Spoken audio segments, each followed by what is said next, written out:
আসসালামু আলাইকুম এভরিওয়ান, কেমন আছেন? আজকে আপনাদের সাথে শেয়ার করব ভ্যানিলা এসেন্স।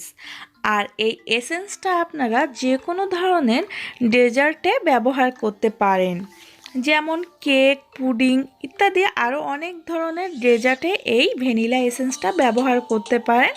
এটা ব্যবহার করলে সুন্দর একটা ফ্লেভার অ্যাড হয়। আর এই এসেন্সটা তৈরি করতে কি কি লাগছে চলুন দেখে নিই।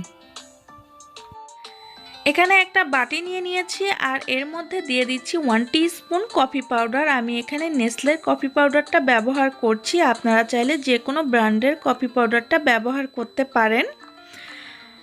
এখন দিয়ে দিব 1 টিস্পুন চিনি, এখানে রেগুলার চিনিটা ব্যবহার করছি।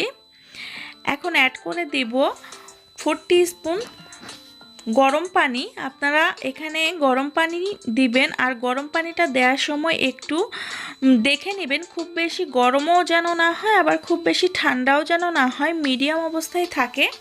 এখন চিনিটা গলে আসা পর্যন্ত এটাকে খুব ভালো মতো মিশিয়ে নিতে হবে কফি চিনির সাথে। আমার রেসিপিগুলো যদি আপনাদের কাছে ভালো লাগে প্লিজ আমার চ্যানেলটি সাবস্ক্রাইব করে পাশে থাকা বেল আইকনটিতে প্রেস করে রাখবেন। আশা করছি এরকম নিত্য নতুন রেসিপিগুলো পাবেন, আর ভালো লাগলে একটা লাইক অবশ্যই দিবেন। এখন এর মধ্যে অ্যাড করে দিব 1/8 টিস্পুন বেকিং সোডা। এখানে বেকিং সোডাটাই ব্যবহার করতে হবে, এখানে বেকিং পাউডার দিলে হবে না। এটাকে খুব ভালো মতো নেড়ে নিতে হবে। দেখতেই পাচ্ছেন ফেনা ফেনা হচ্ছে, এই ফেনা ফেনাটা থাকবে না। এটাকে ভালো মতো মিশিয়ে নিয়ে এটাকে এখন ঢেকে রেখে দেব 24 ঘন্টার জন্য।